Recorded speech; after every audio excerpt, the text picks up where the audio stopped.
과학교육과 이상준이라고 하고요. 먼저 존경하는 박우용 선생님 이런 자리에 초대를 해주셔서 정말 감사드립니다. 네. 제목이 되게 거창해 보이는데 그냥 제목을 뭘로 할지 엄청 고민하다가 아이디어가 없어가지고 그냥 요즘에 지진학이라는 게 어떻게 하는지를 주로 설명을 해드릴 텐데 여러분들이 사실 지진학이라는 걸 들어본 적이 별로 없을 거예요. 여러분들이 아는 과학자들 중에 지진학자 혹시 아는 사람이 있나요? 네. 네. 네. 없죠. 네, 아마 지구학 할 때도 아직 안 배웠을 텐데 최초로 배우는 사람 중에 한 명이 모호루 미치치라는 사람일 거고 그 사람의 이름을 따서 모후면이라는 걸 나중에 배우게 될 거예요. 근데 그 이후에도 사실 지진학자들을 볼 일이 별로 없어요. 우리나라에 지진학을 하는 교수님들이 10분이 안 되시고요. 대학원생들을 다 합쳐도 100명이 안 될 겁니다. 이게 되게 소수지만 해외에서는 되게 활발하게 하고 있는 학문 중에 하나고 지진학은 사실 지구 물리학에 속하는 학문이에요. 그러니까 지구 물리학은 지구 내부가 어떻게 생겼는지 보는 거예요. 그중에서 지진학은 지진을 가지고 지진이 이렇게 발생을 하면 지진파가 지구 내부를 사방으로 이렇게 통과를 하는데 이게 마치 어떤 작업하고 똑같냐면 여러분들이 다쳤을 때 병원 가서 CT나 MRI를 찍는 것과 같은 거예요. 그러니까 CT나 MRI도 혹시 들어가 보셨던 분은 아실 텐데 들어가면 되게 우웅거리는 소리가 나면서 그러니까 사방에서 우리 몸을 감싸고 소리를 이렇게 내보내고 그걸 또 반대편에서 받아가지고 몸 안에 어디가 빠르고 어디가 느린지를 측정을 해서 어디가 패고 어디가 뭐 피가 차 있고 어디가 부러졌고 이런 것들을 보는 거잖아요. 그런 것처럼 지진학도 이렇게 지구 표면에서 발생하는 지진을 가지고 지구 내부를 이렇게 스캔한다고 생각을 하시면 돼요. 이렇게 하면 지구에서 흔히 우리가 이제 판이라고 배우는 것들, 조각 나 있는 판들이 어떻게 움직이는지도 배우고 그렇게 그 판들이 어떻게 움직이기 때문에 지진이 어디서 나고 혹은 화산이 어디서 나고 이런 것들을 배우는 학문이라고 생각을 하시면 될 것 같아요. 물론 지진 자체도 분석을 합니다. 그래서 이렇게 이제 지진이 발생을 하면 여러 가지 형태의 지진파가 이렇게 오게 되고요. 뭐 영어로 돼 있어가지고 약간 애매할 수 있는데 그냥 그림만 보면 이렇게 여러 가지 파들이 이렇게 오게 되고 이런 파들은 속도가 빠른 곳과 느린 곳을 지나가면서 되게 특이하게 느려지기도 하고 빨라지기도 해요. 그러면 이런 것들을 가지고 여러분들이 잘 아는 2차 방정식을 여러 개 만들 수 있어요. 2차 방정식이 아니죠. 연립 방정식을 여러 개 만들 수 있어요. 그러면 연립 방정식은 방정식이 여러 개 있을수록 여기 그 지구를 좀 더 자세하게 볼 수 있다고 생각을 하면 돼요. 여러분들이 게임할 때 쓰는 모니터들도 해상도가 다 다르잖아요. 어떤 거는 FHD고 유튜브도 마찬가지고 어떤 거는 4K고 어떤 건 8K고 막 이러잖아요.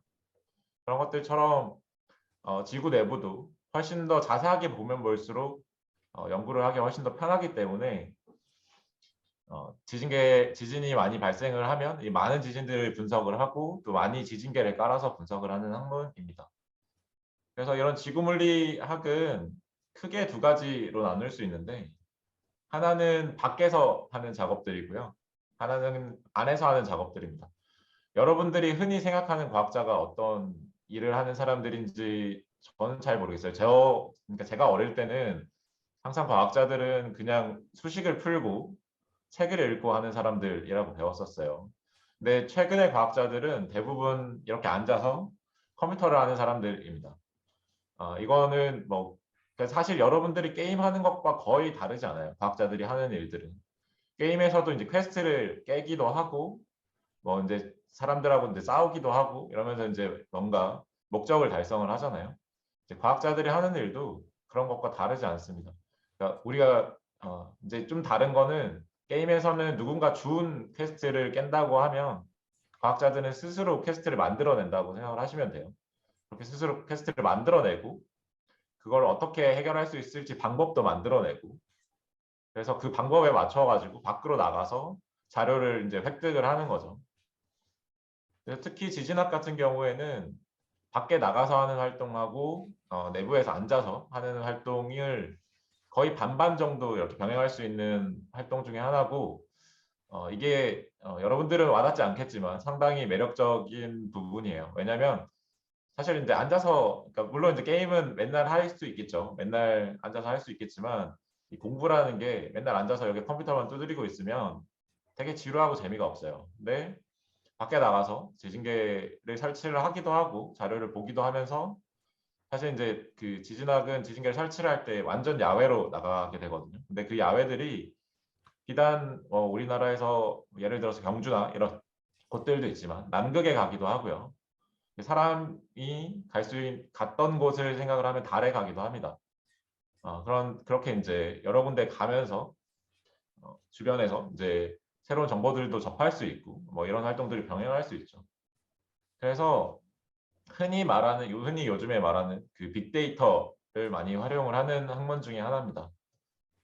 지구상에는 이렇게 수많은 지진계들이 많이 깔려져 있어요. 근데 여기 있는 점들 하나하나가 이제 다들 이제 지진계라고 생각을 하시면 되고 여기 이제 일본 같은 경우에 이렇게 뭐 여러 개 겹쳐서 잘 안 보이지만 거의 수천 개의 지진계 깔려 있고요. 우리나라 같은 경우에도 거의 종류에 따라서 다 합친다고 하면 1000개 이상의 지진계가 깔려 있습니다. 미국 같은 경우에 거의 다 덮고 있죠. 이렇게 덮고 있고 러시아가 이렇게 없는 이유는 이게 없는 게 아니라 러시아가 자료를 공개하지 않기 때문이에요. 이거는 이제 국제적으로 다 공유가 되는 지진계들을 말하는 겁니다. 당연하게도 남극에도 이렇게 깔아서 공유를 하고 있고요. 잘 보면 이렇게 바다에도 지진계가 깔려져 있습니다. 그리고 우리나라 같은 경우에도 서울 여러분들이 살고 있는 김포가 아니죠. 파주인가요? 네, 이 예. 근처에도 지진계가 하나가 있고요. 그리고 경주 근처에도 지진이 발생을 하고 나면 임시로도 이렇게 지진계를 많이 깔아둡니다. 어, 그리고 제주도 같은 경우도 우리나라에 화산이 몇 개 없죠. 우리나라에 화산이 몇 개 없다고 하면 안 되겠구나.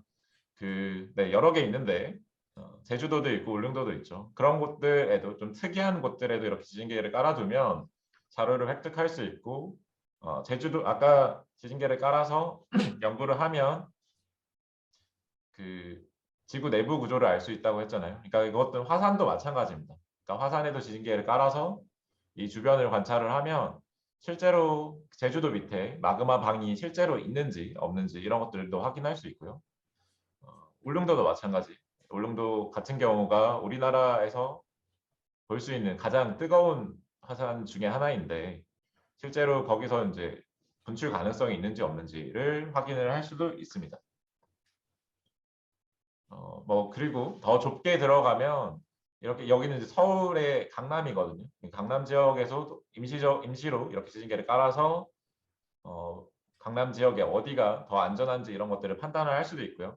해외로 나가게 되면 캐나다나 아니면 네, 지금 뭐 인도네시아나 뭐 이런 곳들에도 깔아서 확인을 할 수 있습니다. 그리고 이렇게 지진계를 깔아서 데이터를 사용을 하게 되면 이 자료들이 대략 하루치 정도 모아도 수십 기가가 돼요. 근데 보통 지진 연구를 할 때는 몇 년치 자료를 같이 쓰게 돼요. 그러면 이제 몇 테라 이렇게 자료가 되죠.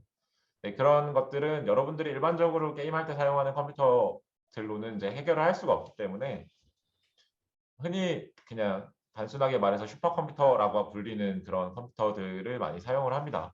이런 컴퓨터들은 CPU가 여러 개 있는 것들도 있고요. 혹은 이제 GPU가 여러 개 달려 있는 것들도 있습니다.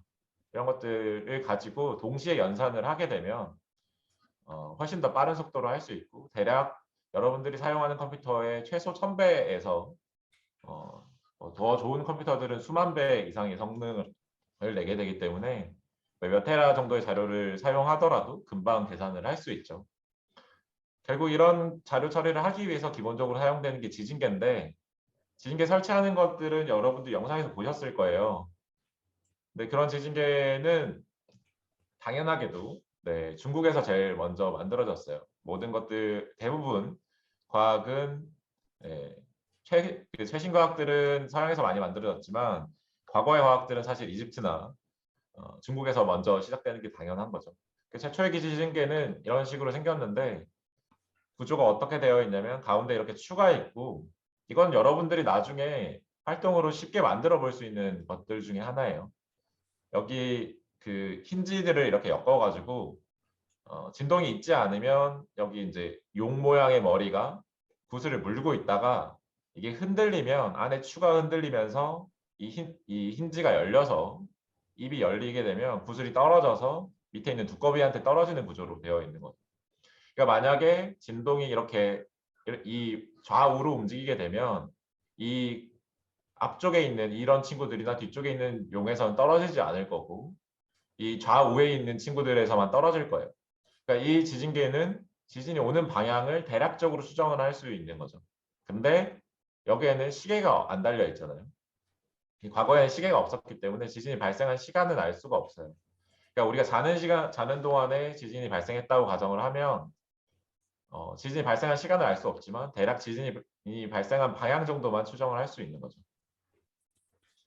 그리고 뭐 이렇게 단순하게도 이렇게 지진계를 만들 수 있습니다. 이렇게 물 위에 이거는 이제 추를 위에 걸어두고 물 위에 나무판을 이렇게 두면 관성에 의해서 이 그러니까 지진이 진동이 발생을 했을 때 이 추나 그 밑에 있는 판들은 움직이겠지만 이 떠 있는 나무판 같은 경우에는 거의 관성에 의해서 거의 이제 제자리에 있을 거예요. 그러면 상대적으로 반대로 움직이는 움직임들 때문에 지진이 발생하면 이렇게 신호가 기록이 될 겁니다. 이런 것들은 여러분들이 쉽게 만들어 볼 수 있는 지진계 모형들 중에 하나죠. 근데 이런 것들도 시계를 같이 표현을 할 수가 없어요. 근데 지진의 위치를 정확히 거리를 계산을 하려면 우리가 속도를 알아야 되기 때문에 속도는 거리를 시간으로 나눈 거잖아요. 그래서 시간을 같이 측정을 할 수가 있어야 됩니다. 그리고 이런 시간을 측정을 하는 건 1970년대 이후에 시작이 돼서 본격적으로는 1980년대, 90년대에 도입이 됐고요. 그래서 여기 이제 그 요즘에도 쓰는지 모르겠는데 가속도 측정할 때 타건계 같은 걸 쓰잖아요. 단기면 그 이제 점을 계속 뭐 초당 60번 정도 찍는 이런 것들을 썼던 걸로 기억을 하는데 여러분들이 쓰는지는 잘 모르겠어요. 그런 것들처럼 주기적으로 점이 찍히게 하는 시간에 따라서 그런 기계들을 만들어내서 진동을 측정을 하게 되고 그런 장비들이 예전에는 이것도 이 그림도 영상에서 아마 봤을 거예요. 지진 관측소에 가운데 서 있었던 이게 트레드밀이라고 하는 건데 옛날에는 이렇게 사람 크기만큼 컸던 지진계가 있었다고 하면 지금 이게 노트북이라고 봤을 때 거의 이제 손바닥만한 지진계가 지금 많이 사용이 되게 되고요. 이렇게 작아졌기 때문에 아까 말씀드렸던 것처럼 우리나라에도 전국적으로 깔게 되고 미국이나 전 세계적으로도 이렇게 많이 깔게 되는 겁니다. 그리고 화산 근처에도 이렇게 깔게 되고요. 여기 보면 이제 헬기를 타고 가서 깔기도 하고 여건이 안 될 때는 등산을 해서 깔기도 합니다. 한라산 같은 경우에 저희들이 직접 메고 올라가서 깔기도 했고요. 남극에도 이렇게 빙하 위에도 이렇게 설치를 합니다. 물론 이제 빙하 위에 설치를 했기 때문에 빙하가 움직이는 것들 속도나 이런 것들은 보정을 해줘야겠죠. 그리고 바다에도 깔아요. 왜냐하면 지구상의 70% 이상이 바다이기 때문에 바다에 깔아야 좀 더 고해상도 영상들, 그러니까 지구 내부 구조를 구할 수 있어요. 그리고 아폴로 계획 동안에 제가 알기로 4개 정도의 지진계가 달에 깔려졌어요. 이거는 그 유튜브나 여러분들이 뭐 어디 볼 때 달에 사람이 가지 않았다라고 주장하는 것들을 가장 쉽게 방박할 수 있는 증거 중에 하나입니다. 달에 지진계가 있고요. 그 지진계로부터 보내는 자료를 여러분들도 받을 수 있어요. 저뿐만 아니라 여러분들도 받을 수 있고 이런 것들을 가지고 지구뿐만 아니라 달도 추정하고 있고요. 최근에 화성에도 지진계를 보냈죠. 화성에 지금 미국에서 하나를 보냈고 중국에서 하나를 보내고 있어요. 그래서 이제 화성도 내부 구조를 좀 더 자세하게 보려고 하고 있습니다. 그리고 이제 실제로 이런 작업들을 어떻게 하냐면 이거는 이제 울릉도에 갔던 건데 울릉도는 되게 큰 화산섬이고 가운데 이렇게 흔히 이제 칼데라라고 하죠. 그러니까 지금은 나리분지라고 해서 분지 형태로 되어 있는데 사실은 여기가 다 화산이 분출했던 구멍이라고 생각하시면 될 거예요. 단순하게 생각하면. 원래는 울릉도는 지금은 1000m가 아마 좀 안 될 텐데 원래 1500m가 넘었어요. 근데 그게 폭발하면서 위에 뚜껑이 다 날아가 버린 거예요. 것들이 울릉도의 북쪽 사면으로 붕괴를 하면서 지금 높이가 됐고 그 흔적들이 이렇게 되어 있고요. 그리고 울릉도는 특이하게 이렇게 이렇게 폭발을 한번 하고 그 안에 한 번 더 이렇게 그 화산이 올라와 있다라고 생각을 하시면 될 거예요.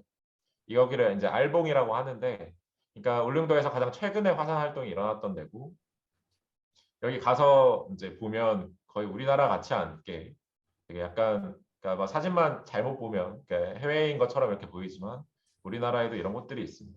근데 이런 곳들에 가서 대략 여러분들이 그 영상을 봤을 테니까 그 영상에서는 이제 지진 관측소 옆에서 임시로 한 건데 실제로 가게 되면 우리가 이제 원하는 땅들을 쉽게 찾을 수가 없어요. 그래서 이런 땅들부터 먼저 찾게 되고요. 이것들은 이제 평평하게 만들고 그 밑에 혹시 또 모르니까 좀 단단한 돌을 둬서 더 평평하게 만든 다음에 이런 것들은 이제 거기서는 그 영상에 나왔던 선생님이죠. 그 영상에서는 그냥 여기 설치만 하고 이제 덮었지만 실제로는 여기서 이제 장기간 관측을 해야 되기 때문에 그리고 여기는 전기가 공급이 안 돼요. 그래서 태양열 덜진팔도 설치를 하고 GPS도 이렇게 크게 설치를 하고 이것도 여러분들이 영상에서 봤던 장비일 거예요.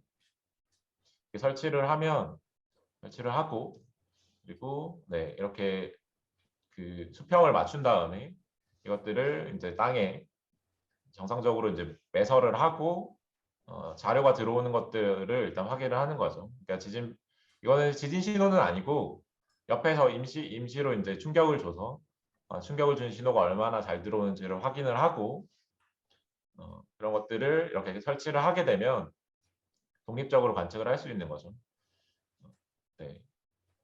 지금 이 사진에 있는 사람들이 다 지진학을 하는 사람들이고 아마 네, 지금 우리나라에서 지진학을 하는 사람들의 한 10% 정도를 여러분이 보고 있는 거예요. 이 사진에서.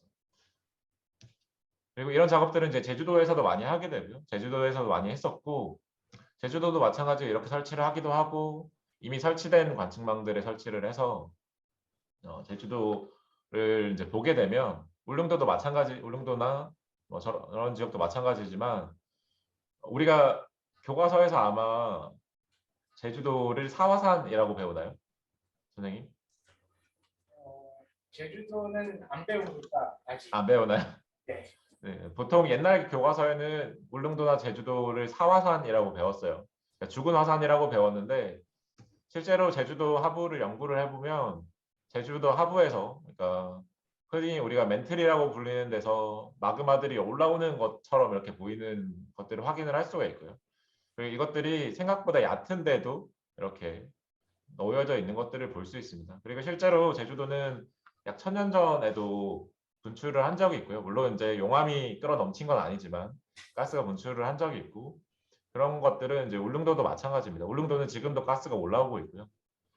그렇기 때문에 이런 제주도나 울릉도에 대한 연구들도 하고 있고 여러분들은 잘 기억이 안 날 수도 있겠지만 2016년에 여러분들이 네, 초등학생이었겠죠.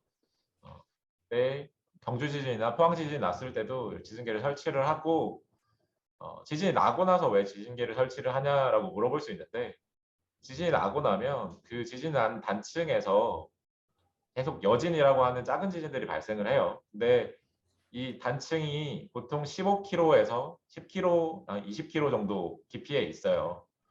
근데 사람이 최고로 팔 수 있는 깊이는 러시아에서 판 건데 한 11km 정도밖에 되지 않고 그 11km를 파는데 1조 이상의 돈이 듭니다. 그러니까 지진이 났다고 해서 단층을 확인하려고 그걸 다 팔 수가 없죠. 근데 여진들이 단층에서 나고 그 여진들의 분포를 정확하게 확인을 하면 우리가 간접적으로 지진이 어느 단층에서 났는지를 확인을 할 수 있어요. 그래서 그 여진들을 좀 더 자세하게 보기 위해서 지진이 나고 나서도 지진계를 설치를 합니다. 이렇게 해서 임시로 이렇게 가서 지진계를 설치를 하고요. 그래서 보면 우리가 흔히 지진이 하나의 단층면에서 난다고 생각을 하지만 실제로 연구를 해보면 하나의 단층이 아닌 경우도 있고 이렇게 복잡하게 3개 이상 많게는 5개 정도의 단층에서 복잡하게 지진이 난 게 하나의 단층에서 난 것처럼 이렇게 보여지기도 한다는 거죠. 이렇게 지진이 발생을 하면 어떤 피해를 갔는지는 여러분들이 느꼈을 수도 있지만 일단 사실 이제 우리나라에서 지진이 많이 발생을 하지 않기 때문에 잘 와닿지 않을 수 있어요. 그런데 실제로 전 세계적으로 지진은 굉장히 많이 발생을 합니다. 여기 지금 찍혀 있는 지진들은 2017년 5월에 이제 5월 기준으로 그 빨간색 지진들이 하루 안에 났던 지진들을 말하는 거고요. 이 주황색 지진들이 2주 안에 났던 지진들을 말합니다. 생각보다 되게 큰 지진들이 많이 나고 있죠. 그리고 이 보라색으로 찍혀 있는 지진들이 2017년 기준으로 5년 동안 발생했던 지진들을 말합니다. 우리가 잘 알고 있는 판의 경계라든지 이런 것들을 따라서 많이 발생을 하고 있고 우리나라는 잘 없죠. 근데 일본 같은 경우는 굉장히 많은 지진들이 수시로 많이 발생을 하고 이 자료를 찍기 1, 2주 전만 하더라도 수십 개의 지진이 많이 발생을 하는 걸로 나와 있죠. 그리고 우리나라도 생각보다 지진이 많이 발생을 합니다. 이거는 2000년부터 경주 지진이 나기 전까지 우리나라에서 발생했던 한반도에서 발생했던 지진들을 다 찍은 거고요. 여기서 보면 알겠지만 경주보다 오히려 여기 충청권 이 지진이 훨씬 많이 많은 것들을 확인을 할 수 있고 이쪽이 평양이거든요. 평양에서도 지진이 굉장히 많이 나는 것들을 볼 수 있죠. 다만 이제 우리나라에서 발생하는 지진들은 규모가 굉장히 작기 때문에 보통 기상청에서 규모가 2 넘어가는 지진들은 알려주질 않아요. 그래서 잘 모르겠지만 근데 바다에서 발생하는 지진들은 보통 3, 4가 되는 지진들이 굉장히 많이 발생을 합니다.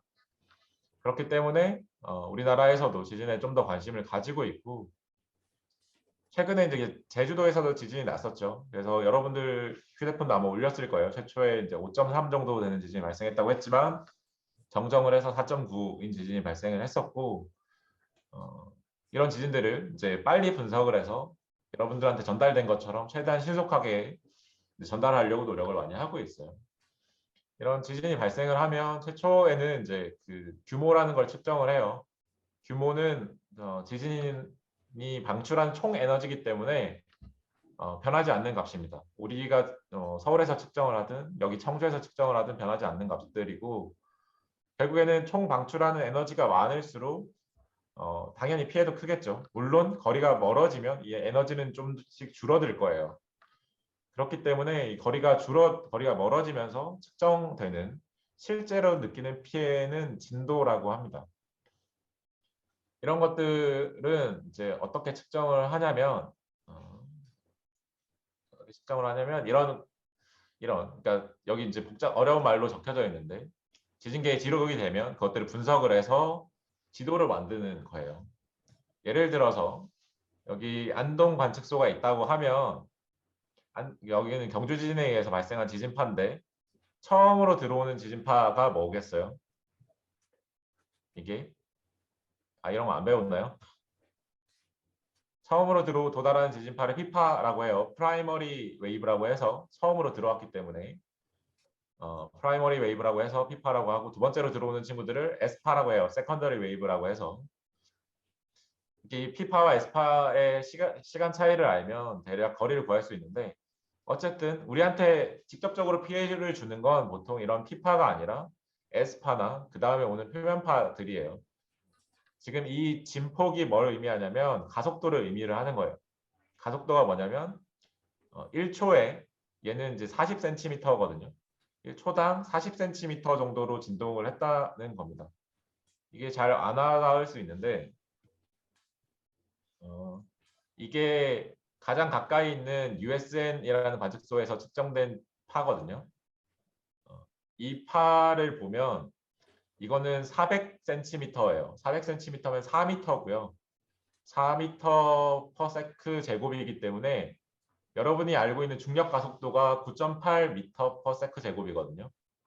중력 가속도의 반 정도고 얘는 그러니까 여기 근처에 여러분들이 있었다면 거의 자유낙하하는 정도의 반 정도, 그러니까 거의 롤러코스터 타는 정도의 진동을 느낄 수 있었을 거다라는 거가 되는 겁니다. 근데 이게 거리가 멀어지게 되면 얘는 이제 원주인데요. 좀 더 거리가 멀어지게 되면 이제 도달하는 시간도 늦죠. 이게 0초가 딱 지진이 발생한 시간이에요.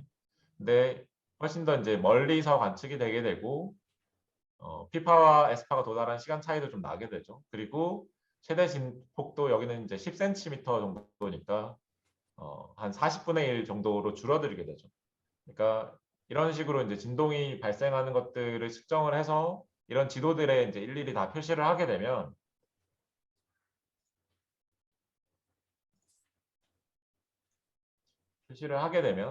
이런 식으로 지도를 그릴 수 있게 되는데 우리가 에너지가 이렇게 방사형으로 이렇게 방출하게 되면 여러분들이 이제 그 물에 돌을 던지면 그 파면이 동그랗게 이렇게 퍼지잖아요. 에너지가. 이렇게 되면 당연히 이제 멀어질수록 에너지가 줄어드니까 지진이 발생하는 것도 이렇게 에너지가 빵 터지면 멀어질수록 이렇게 전달되는 에너지가 줄어드는 것처럼 보일 걸로 예상이 될 텐데 실제로 측정을 해보면 이런 식으로 좀 더 복잡하게 진폭이 나타납니다. 원래는 그러니까 진동이 훨씬 더 작아야 되는 이런 대전이나 청주 같은 지역이 오히려 이렇게 진폭이 크게 나타나기도 하고요. 원래는 좀 더 진동이 컸어야 되는 이런 지역, 그러니까 진동이 컸어야 되는 지역들이 이렇게 진동이 작게 측정되기도 합니다. 이런 것들은 실제로 우리가 살고 있는 그 땅이 어떤 곳들은 이제 산으로 되어 있기도 하고 김포는 대부분 평야죠. 김포 파주는 대부분 평야인데 그런 평야나 분지로 되어 있으면 보통 진동에 좀 취약합니다. 그래서 여러분들이 살고 있는 아파트나 학교 같은 경우에 굉장히 깊게 기둥을 박았을 거예요. 기둥을 박았을 거고 그래서 이제 좀 더 이제 피해에 취약하지 않게 했을 거고 뭐 산이나 이런 곳들 같은 경우는 보통 좀 더 진동에 강한 편이에요. 그래서 그런 곳들 같은 경우에는 좀 더 안전할 수 있죠. 그래서 그런 대표적인 장소 중에 하나가 이제 서울대가 있죠. 기반함이 굉장히 두꺼운 서울대가 있기 때문에 안전하게 공부를 하기 위해서 서울대를 가시는 것을 추천을 드립니다. 우리나라에서는 이제 이렇게 크게 지진이 발생을 하지 않지만 외국에서는 큰 지진들이 굉장히 많이 발생을 하고 있죠. 전 세계적으로 가장 큰 지진이 발생했던 곳은 칠레고요. 9.5라고 하는데 이 9.5라고 하는 수치는 뭐 핵포탄 뭐 수만 개 정도가 한 번에 터지는 정도의 에너지 방출이라고 생각을 하시면 될 것 같아요. 경주 지진하고 비교를 했을 때 경주 지진의 10의 23승 곱하기 23승에 5니까 23 곱하기 5를 하면 10의 100제곱 넘게 경주 지진보다 에너지를 훨씬 더 많이 방출을 한 거죠. 그러니까 1 곱하기 1에 0이 100개 붙어 있는 것만큼의 경주 지진이 발생한 에너지를 방출했다고 생각을 하시면 돼요.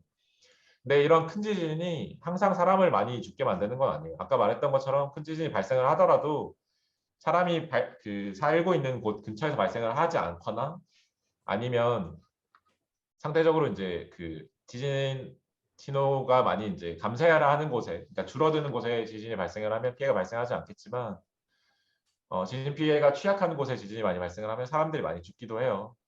과거에 중국 같은 경우에 80만 명 이상 죽었다는 기록도 있고요. 이건 이제 과거 기록이기 때문에 좀 과장되어 있을 수 있는데 근래에도 그 당산이라고 하는 곳에서 20만 명 이상 지진으로 죽었다고 하는 기록이 있어요. 여기서도 볼 수 있지만 당산 지진 같은 경우에 7.5인데 20만 명 정도 죽었죠. 근데 수마트라 같은 경우에는 9.1이거든요. 그러니까 훨씬 더 규모가 큰데도 비슷한 정도의 사람들이 죽었어요. 물론 이제 많은 사람들이 죽은 거지만 그리고 이 당산 지진 같은 경우는 오히려 축소 발표돼서 보통 이제 80만에서 100만 명 정도 죽었다라고 합니다. 그러니까 대부분 그러니까 김포 하나 인구가 그냥 다 죽었다라고 생각을 하면 될 거예요. 이런 지진들이 실제로 발생을 하면 이건 대만에서 발생했던 지진들인데 이제 보통 여러분 정도 되는 사람이죠. 그러니까 키 이 정도의 단층이 나타나기도 하고 다행히 이제 우리나라에서는 이런 단층이 겉으로 드러나는 지진은 발생을 하지 않아요. 그러니까 댐이 무너지기도 하고요. 그리고 이렇게 이제 다리가 무너지기도 하고 일본에서 발생한 지진들 같은 경우에 이제 이렇게 물이 몰려오는 쓰나미가 발생을 해서 대략 해발보다 한 10m 넘는 곳까지 다 잠기기도 했고요. 이렇게 잠기다 보면 가스관이 터지기도 하고 뭐 그런 것들에 의해서 이제 불이 나기도 해요. 그리고 네팔 같은 곳 같은 경우에는 이렇게 그 산사태가 발생하기도 하는데 되게 잔인한 사진을 보여드리면 여기 마을이 있었죠. 근데 마을이 다 이렇게 통째로 사라질 정도의 산사태가 발생을 하기도 합니다. 그리고 건물이 이렇게 넘어지기도 하는데 이게 건물은 이제 잘못 지은 게 아니라 여기 보면 기둥을 되게 깊게 박았어요. 근데 땅의 특성에 따라서 땅 자체가 물처럼 바뀌기도 해요. 특성 지진이 발생을 하게 되면. 그러면 아무리 깊게 기둥을 박는다고 하더라도 땅이 물처럼 변해버리기 때문에 이렇게 건물 통째로 넘어가서 피해가 발생하기도 하고요. 아까 보여드렸었는데 일본 지진 같은 경우에 일본에만 해일 피해를 발생시키는 것들이 아니라 이렇게 대략 네, 9시간 정도 지나면 미국에 도달하게 되고요. 대략 24시간 전에 칠레에 도달하게 됩니다. 근데 이런 지진파들은 큰 바다를 지날 때는 되게 진폭이 낮은 것처럼 지나가는데 또 가까이 오면 다시 엄청 커져요. 그래서 알래스카에서 일본에서 없어진 집이 발견되기도 했고요. 집이 통째로 떠내려와서 최근에 오토바이가 하나 발견되기도 했어요. 일본에서 떠내려가. 그리고 칠레에도 5m 이상의 파도를 만들어서 실제로 피해를 주기도 합니다. 그러면 이런 지진들은 예측이 가능할까? 여러분들이 경주지진 났을 때도 지진운이 있었다. 아니면은 참돔들이 이렇게 미리 많이 움직여가지고 이렇게 뭐 전조현상이 있었다라고 이제 하는데 이런 전조현상들로 보는 게 뭐 속도가 변한다든지 아니면 라돈가스가 갑자기 가스 같은 게 갑자기 방출해서 갑자기 냄새가 난다든지 뭐 일본 지진 났을 때도 뭔가 그 이상한 악취가 났다라고 하는 사람들도 있었고 지하수가 갑자기 없어지거나 아니면 갑자기 높아지거나 한다든지 이런 것들을 가지고 해요. 그리고 실제로 지진을 예측한 사례가 있긴 있습니다. 중국에서 한 번 딱 성공한 사례가 있는데 75년에 중국의 해성이라는 곳에서 지진이 발생을 하기 일주일 전쯤에 중국에 어떤 그 군부대가 있었냐면 그 동물들을 관찰을 하는 이런 부대들이 있었어요. 그래서 동물들이 이상한 행동들을 하면 지진이 발생하겠구나 이런 것들을 관찰을 하는 건데 여기서 이제 이상한 걸 감지를 하고 지진이 나기 한 2, 3일 전에 그 도시를 싹 비웠어요. 사람들 다 대피시켰고 이때 그래서 7.3 정도의 지진이 발생을 했고 이 해성이라는 곳이 되게 많이 피해를 입었는데 공식적으로 중국이 발표하는 공식적으로 사람이 한 명도 죽지 않았습니다. 근데 그로부터 한 1년 조금 지나서 아까 말했던 당산 지진이 발생을 해요. 이게 당산의 모습이거든요. 원래 이렇게 되게 발전한 도시였는데 거의 다 없어지게 되죠. 근데 되게 가까워요. 이 당산이랑 해성이라는 곳은 되게 가까운데 여기서 이제 공식적으로 24만 명 정도가 죽었고 아마 이제 비공식적으로 거의 100만 명 정도가 죽었다라고 추정을 하는데 왜냐하면 중국은 이제 등록 안 하는 인구들이 되게 많기 때문에 그것들처럼 비슷한 곳에서 비슷한 지진이 발생을 해도 관측이 그러니까 예측을 하는 것 자체가 거의 불가능에 가까워요. 그리고 이거를 미국은 하지 않았느냐라고 생각을 하면 미국도 당연히 하죠. 미국의 이 산안드레아스 단층이라고 해서 여러분들이 영화 산안드레아스를 보면 이런 단층들이 깨져가지고 되게 엄청난 큰 피해들이 발생하는 걸 볼 수가 있는데 여기서 되게 똑같은 모양의 지진이 반복적으로 나타나는 곳이 있어요. 그러면 되게 쉽잖아요. 같은 모양의 지진이 같은 곳에서 거의 20년 주기로 반복적으로 발생을 했었어요. 그러면 그 지진이 발생하기 전에 나타난 현상들을 확인을 하면 나중에 어떤 지진이 발생을 할지 추정을 할 수 있잖아요. 그래서 1980년대부터 여기에 이제 그때 그 당시에 활용할 수 있는 장비들을 다 가져다 둡니다. 뭐 지하수를 보기도 하고요. 가스를 관측하기도 하고 필요에 따라서 구름을 보기도 하겠죠. 뭐 이런 것들을 다 하고 동물들을 보기도 하고 근데 이것들을 이제 본격적으로 하기 시작한 게 이제 66년부터거든요. 근데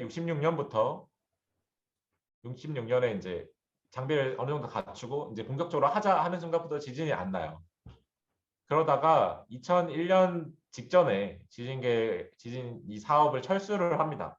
그리고 아이러니하게도 철수를 한 바로 다음에 2001년에 지진이 발생을 해요. 간단하게 말하면 이런 예측은 안 된다는 겁니다. 그래서 혹시 주변에서 누가 유튜브나 이런 곳에서 지진 예측 가능하다라고 얘기하는 사람들이 있으면 그 사람은 사기꾼이니까 절대 얘기를 듣지 않아야 돼요. 그러니까 이렇게 지진은 예측이 거의 불가능하기 때문에 우리는 이제 최소한의 준비는 해야겠죠. 그러니까 뭐 여러분들이 다음 시간에 하게 될 안전 교육도 당연히 해야겠지만 건물 자체를 좀 튼튼하게 만드는 방법이 있죠. 그러니까 내진 설계를 할 수 있고 이런 것들도 여러분들이 나중에 그 뭐 중학 2학년, 3학년이 됐을 때 진동을 줬을 때 어떤 식으로 건물을 지으면 좀 더 안전할지에 대해서 고민을 할 때 참고해 볼 수 있어요. 그러니까 건물 자체에 기둥을 많이 박을 수도 있고요.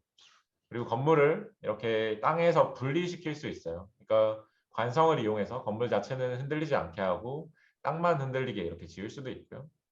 아니면 이렇게 추 같은 것들을 둬서 진동에 반대로 움직이게 만드는 그러니까 관성을 반대로 이용하는 거죠. 이렇게 해서 진동 자체를 줄이는 대로 활용을 할 수 있습니다. 아마 여러분 학교들에도 이렇게 보강이 되어 있을 거예요. 이런 것들이 건물 자체를 약간 보강을 하는 방법들이고요. 그리고 또 하나는 이제 그 지진 자체를 좀 빠르게 예보를 하는 방법이 있죠. 우리나라 같은 경우에는 여러분도 이제 제주도에서 지진이 났던 걸 받았잖아요. 그런 것들처럼 전 국민에게 지진 예보를 해주는 몇 안 되는 나라들 중에 하나입니다. 미국 같은 경우는 땅이 원체 넓어서 다 해주지 않는 거예요. 미국 기술력이 딸려서 안 해주는 게 아니라 미국은 주로 서부에서 지진이 많이 발생을 하기 때문에 서부 위주로 이렇게 많이 해주고 있고 중국 같은 경우는 이제 공식적으로 이제 발표가 되어 있지 않기 때문에 잘 알지 못하지만 거의 실시간으로 이렇게 하게 되고요. 그리고 이걸 좀 더 잘 지진이 관측을 하기 위해서 어떤 기술들이 요즘에 쓰냐면 여러분들이 그 사진을 찍거나 아니면 사진을 찍는 것도 마찬가지고 그 멜론이나 아니면 진이나 이런 것들을 가지고 노래를 찾는 걸 가끔씩 하잖아요. 카페나 이런 데 갔을 때 이제 노래가 흘러나오면 그걸 이제 들려주면 노래를 바로 찾아주잖아요. 그런 것들을 하고 비슷하게 지진도 작은 지진들도 되게 중요하거든요. 왜냐하면 작은 지진들을 가지고 아까 말했던 것처럼 단층을 찾기 때문에 그런 작은 지진들을 찾는 작업들을 비슷하게 합니다. 그러니까 실시간으로 지진파가 들어오는 거는 사실 소리가 들어오는 것과 거의 원리가 같아요. 그거를 우리가 마치 그 노래를 뭐 네이버나 아니면 진이나 멜론에 들려주듯이 컴퓨터에 들려주게 되면 그것들을 이제 이렇게 분석을 빠르게 하면 아 이게 지진이다 아니다도 판단을 해주고 아 이게 지난번에 났던 지진하고 비슷한 거다 아니다도 판단을 해줍니다. 그렇게 되면 단층도 좀 더 쉽게 찾아낼 수 있고 작은 지진들도 좀 더 쉽게 찾아낼 수 있죠. 그리고 지금은 여러분들이 가지고 있는 핸드폰에 전부 그 지진계랑 똑같은 역할을 하는 그 자이로 센서가 들어가 있어요. 그래서 미국에서는 이런 핸드폰을 가지고 진동을 미리 측정을 하는 방법들을 연구를 하고 있고요. 이것들도 여러분들이 여기서 이제 데이터를 뽑아낼 수 있어요. 그렇기 때문에 이것들을 뭐 지진을 찾는 데도 쓸 수 있지만 간단하게 상대적으로 진동을 측정하는 거라고 했잖아요. 이런 것들은 상대적으로 여러분들의 그 뭐 책상을 치는 힘이라든지 그러니까 펀치 기계 정도로 활용을 할 수도 있고요. 아니면 상대 몸무게를 재는 것들로 활용을 할 수 있고 여러분들이 급식 시간에 얼마나 빠르게 이동을 하는지 얼마나 시끄럽게 이동하는지도 잴 수도 있어요. 그런 식으로 활용을 할 수도 있습니다. 그리고 지진이 나는 곳 가까이에서 이렇게 지진계를 설치를 해서 또 빠르게 측정을 하기도 하는데 이런 것들은 단층 그러니까 우리가 잘 알고 있는 뭐 이렇게 서입대라고 흔히 불리는 큰 지진이 많이 나는 곳에도 이제 지진계를 많이 깔아서 빠르게 예보를 하려고 하고도 있고요. 그리고 우리가 관측할 수 있는 것 중에 가장 빠른 게 빛이거든요. 그리고 지진이 발생해도 빛의 속도로 이동하는 중력파라는 게 발생을 합니다. 이건 좀 어려운 개념인데 지진이 발생을 하면 크게 이제 판이 움직이기 때문에 질량이 움직여요. 그러면은 중력이라는 게 생기게 되고 이거는 빛의 속도로 움직이기 때문에 여러분들한테 빛의 속도를 알려줄 수 있어요. 근데 이거는 아직 뭐 초보 단계이기 때문에 초보는 아닌 시작 단계이기 때문에 실용화는 되지 않았지만 나중에 여러분들이 커서 진학을 하게 된다면 이런 것들을 또 할 수 있게 되겠죠. 네, 저는 여기까지고요. 혹시 질문 있으면 질문을 해주시면 됩니다. 혹시 질문 있는 사람 있나요? 네. 저 친구가 지금 그 돈을 얼마나 버는지 궁금하답니다. 아, 돈을 얼마나 버냐면요. 이게 준비했죠. 그래서 이게 지구물리하는 분들의 평균 연봉입니다. 여기. 그리고 이게 전체 과학자들의 평균 연봉이거든요. 네. 보통 이제 이게 상위 몇 퍼센트라는 거 아니고요. 보통 이 중에서 지진학자들이 하는 거는 보통 네, 적게 벌진 않아요. 그 예를 들어서 여러분들이 나중에 과학자가 돼서 네, 왜 이런 얘기를 하는지 모르겠는데 과학자가 돼서 정부기관에서 일을 하게 되면 많은 정부 그 연구기관들이 있어요. 그 중에서 가장 많이 평균 연봉을 주는 기관에 갈 수 있습니다. 네, 그래요. 구체적인 금액은 밝히지 않을게요. 네, 네. 어쨌든 네, 빌어먹고 살진 않아요. 아, 교수님처럼 네, 연구하는 과학자가 되려면 네, 어떻게 하면 될까요? 우리 학생 네, 그것도 준비했어요.